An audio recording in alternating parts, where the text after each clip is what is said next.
여러분 안녕하십니까. 고종환 TV, 지금은 부동산 애널리스트 TV를 운영하고 있는 고종환 한국자산관리연구원장입니다.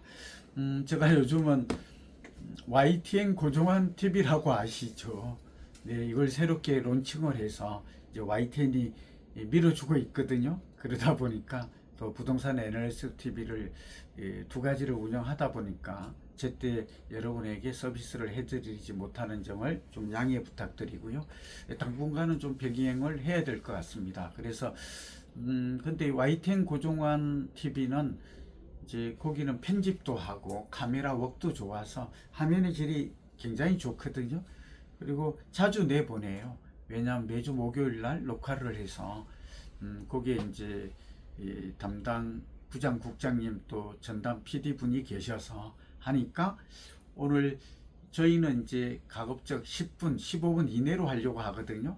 그러니까 양이 이제 콘텐츠가 제한적인데 여러분들 좀 더 자세한 내용을 듣고 싶어요 하면 YTN 고종환 TV를 한번 쳐서 보시면 여러분이 기대하는 그런 콘텐츠라든지 또 정보 지식을 충분히 얻으실 수 있을 것이라고 기대합니다.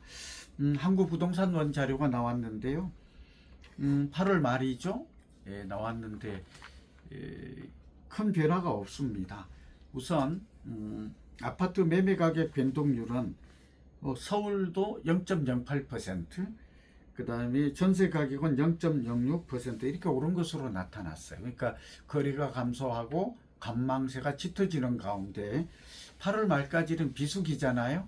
그렇게 되다 보니까 그래프가 이렇게 나타났습니다. 그래서 쭉 한번 보시면 매매 가격은 7월 이후에 6.27 대책 이후에 훅 떨어졌다가 이제 최근에 바닥을 이렇게 찍는 모습을 다지는 모습이 나타나고 있고 이 전세 가격은 횡보를 하고 있습니다. 그러니까 전세 가격은 6.27 대책의 영향이 크게 없이 횡보하고 있다. 여기서 여러분께 꼭 하나 말씀드릴게요. 막 주간 단위로 나오다 보니까 0.08, 0.06 이게 무슨 의미가 있는가 싶은데 본래 주간 단위로 나올 때는 0.05% 이상만 의미를 부여할 수 있어요. 수치에. 왜냐하면 0.01 이런 거는 큰 의미 두지 마세요. 왜냐하면 0.05가 되어야 한 달 단위로 하면 한 0.2 정도, 그러니까 4, 8이 31, 0.3 정도 되는군요. 이렇게 나올 수 있어요. 그러니까 0.5 정도 이상이 되어야 4, 5, 20, 한 달에 한 0.2% 올랐다. 이거는 연간으로 환산하면 한 2% 오른다. 뭐 이런 거잖아요. 그러니까 막 0.01 이런 숫자는 우리가 너무 큰 의미를 부여하지 말자. 다만 주간 단위로 0.05% 이상은 그래도 변화를 나타내는 수치다 하는 얘기를 앞으로 이제 통계를 보는 거, 우리나라가 이렇게 주간 단위로 나오다 보니까 이런 부분도 놓치는 부분이 많거든요. 두 번째는 연합뉴스 쪽을 보니까 앞으로 공동주택, 그러니까 부동산원 114가 아마 공동으로 조사를 해서 아마 정확도를 좀 높인 것 같아요. 눈에 띄는 내용이 있는데 지역별로 앞으로 공동주택이라고 그러면 아파트를 의미하잖아요. 아파트만 있는 건 아니에요. 다가구, 다세대 빌라도 공동주택에 해당이 되죠. 보니까 좀 놀라워요. 서울 같은 경우에는 2025년 하반기에 18,000, 약 19,000 가구, 2026년에는 29,000 가구. 그러니까 이제 올해는 약 한 4만 정도 되는데 뭐 하반기, 상반기 이런 건 의미가 없고 2026년에 서울은 이 공동주택이 적정한 입주 물량이 약 4만 가구 정도로 추정이 돼요. 이건 제가 여러 번 말씀드렸죠. 근데 28,000, 29,000으로 줄어들어요. 내년에. 문제는 더 위험한 거는 2027년이에요.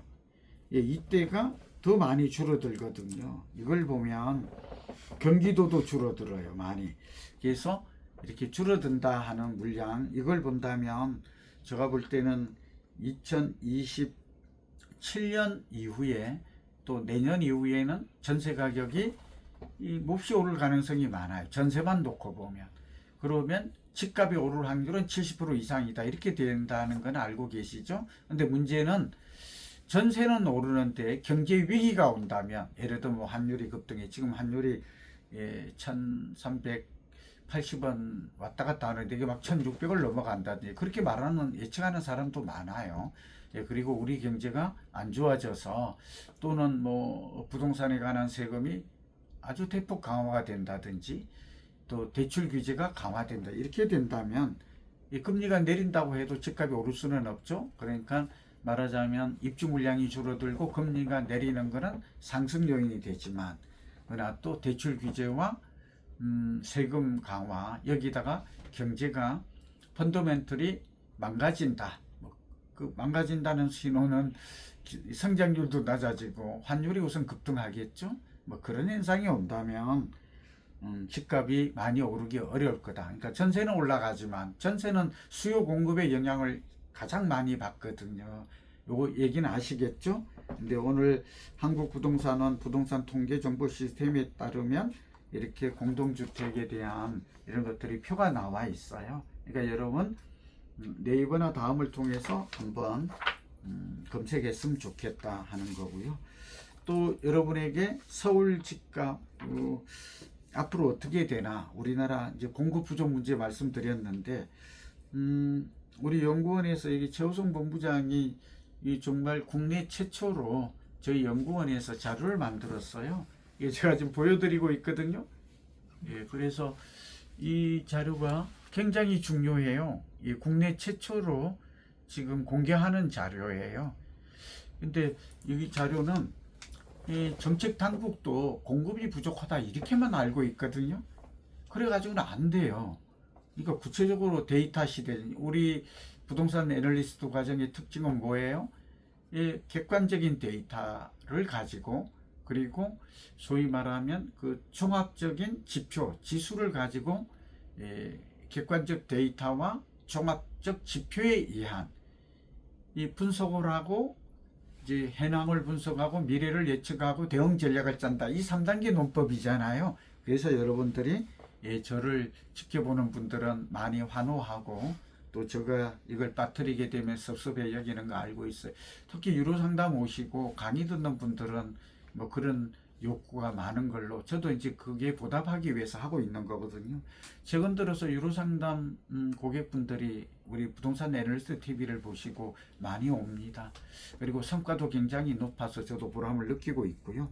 요점을 말씀드리면, 우리나라 주택수가 약 2260만 주택이 있고 가구 수는 2200만 가구가 있어요. 주택 보급률이 중요하죠. 그래서 가구 수를 분모로 주택 수를 분자로 놓았을 때 주택 보급률이 102.5예요. 이 102.5라는 숫자는 100을 높게 갔지만 105%가 적정한 주택 보급률이에요. 그래서 우리나라에는 지금 105%로 봤을 때 주택 수가 55만 2천 가구 정도, 호라고 이렇게 채라고도 하고 호라고 하죠. 수도권 같은 경우에는 약 85만 채의 주택이 부족해요. 이게 지금 전세가와 집값을 불안하게 만드는 가장 큰 요인이에요. 우리가 수급의 법칙이 시장 법칙이라고 말하잖아요. 그러니까 전월세 가격은 다른 요인보다는 수급에 의해서 가장 공급이 부족한 지역이 서울이에요. 서울에는 414만 가구가 있고 주택수는 387만 가구가 있는데 주택 보급률이 93.6%예요. 그래서 얼마나 주택이 부족할까? 약 47만 채가 부족해요. 이 47만 채를 채우지 않는 한 서울은 전세가 불안, 전세가 상승이죠. 집값 불안, 집값 상승이 계속 나타날 수밖에 없어요. 그래서 이 우리 방송을 보시는 정책 당국자들은 얼마가 부족한지를 알고 이걸 채우는, 그러니까 연차별 공급 계획, 이게 주거 공급 로드맵이라는 얘기를 제가 여러 번 했었죠. 이걸 짜면 좀 지금부터라도 제대로 한다면 5년, 10년 후에는 뭐 주택을 공급한다고 당장 되는 게 아니니까요.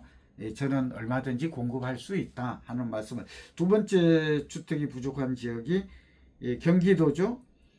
경기도 같은 경우는 얼마가 부족할까요? 한번 따져봤더니 제가 한번 볼게요. 550만 가구 수가 있는데 경기도 그 다음에 주택수는 546만 주택수가 있어요. 31만 주택이 부족해요. 그러니까 경기도는 전세가가 집값이 서울만큼 많이 안 오른 걸 좀 아시겠어요? 그러니까 물론 서울의 솔림 현상도 있지만 경기도는 그렇게 주택이 공급이 많이 99.3이거든요. 주택 보급률이. 그래서 경기도는 생각만큼 전세가가 집값이 많이 오르지 않는. 인천을 또 볼까요? 인천은 주택 보급률이 99.1인데 약 7만 4천 가구가 부족해. 그러니까 인천은 그렇게 공급이 부족한 지역이 아니다. 부산 같은 경우 살펴보면 부산은 주택 보급률이 102.9여서 3만 호 정도가 부족해요. 그러니까 대구는 17,000호 정도가 부족한 걸로 나와요. 근데 여기 이제 빈집도 있고 오래된 주택도 있고 막 여러 가지가 있겠죠. 그래서 수도권의 주택 공급이 부족해서 전세 가격이 오르고 전세가 오르면 월세도 오르고 물론 월세가 먼저 오르는 경우도 있어요. 집값이 오르는 이런 그러니까 중장기로 보면 집값이 2005년 이후에는 전국적으로는 연 6% 올랐지만 서울은 그거보다도 훨씬 3배 이상 올랐다 하는 것들이 이 수급의 이 표를 보면 여러분이 알 수가 있다. 이제 요 얘기를 이제 과학적 데이터로 증명하고 마지막으로 저는 뭐 주택 구입 부담 지수라든지 또 금리라든지 여러 가지를 봅니다만 또 소비 심리 지수도 전망 지수도 보죠. 최근에 미국에서 자료가 하나 나왔는데 미국도 1년 전부터 집값이 오르고 있대요. 제가 도쿄 얘기는 여러 번 했죠. 서울과 비교되는 도시가 도쿄, 타이베이, 그 다음에 도시 국가이지만 싱가포르 이런 얘기했죠. 특히 싱가포르가 강남은 소득 수준이 비슷해서 집값 수준도 비슷하다. 이제 이거는 저의 말을 들어서 아실 수가 있죠. 정리하면 미국의 집값도 코로나 팬데믹 이후에 또 그 이후에도 보니까 계속해서 금리도 오르고 또 러우 전쟁 이후에 원가가 많이 올랐죠. 자재비, 공사비가 공급이 신축이 줄었대요. 그러니까 신축을 선호하는 것도 있지만 신축의 공급이 줄으니까 우리도 신축 아파트가 오르는 거 그런 이유잖아요. 그런데 그러다 보니까 월세가 많이 오르네요. 도심권을 중심으로. 그러니까 지역별 도심과 비도심. 일본도 그렇다고 그랬죠. 6개 도심과 23개 구가 있는데 우리는 서울은 25개 구지만 거기도 양극화 지역별 나타나고 있고 새 아파트와 구축 아파트 간에 우리는 또 재건축이 뜨는 거는 새 아파트 탈바꿈인데 이걸 본다면 아파트 가격은 올 가을 9월이 들어서면 저는 내리기보다는 좀 완만한 상승이 나타날 가능성이 높다. 그러니까 전세 가격 아까 추이를 봤잖아요. 그러니까 6.27 대책 비수기에도 불구하고 전세가 내리지 않았다. 이제 9월이 들어선다면 이제 가을 이사철이 들어서기 때문에 휴가철이 끝나면 전세가 이제 살짝 더 오를 가능성이 아까 수급 얘기한 거잖아요. 이런 전세 가격은 2, 3년, 3, 4년간 더 지속될 가능성이 높다. 제가 매일경제에 칼럼 쓴 게 있거든. 그러니까 3, 4년 오를 가능성이 있다. 이 칼럼도 네이버나 다음에 저 이름 치면 나오니까 꼭 봐주시기 바라고 전세가 오르면 매매 가격도 동반 상승할 가능, 뭐 급등은 아니에요. 급등은 내년 이후에 나타날 가능성이 좀 있는 것으로 저는 그렇게 봅니다. 그러니까 글로벌 도시의 집값도 내리고 있지 않다는 점, 다른 전문가들이 말하지 않는 이런 얘기를 강조하면서 오늘은 마칩니다. 여러분들 뭐 유로 상담이나 강의가 요즘 많아요. 삼성생명이나 뭐 이런 분들 필요한 부심이 있으면 언제든지 연락 주시면 제가 성심껏 여러분들에게 보답하도록 하겠습니다. 여러분 건강하시고 행복하십시오.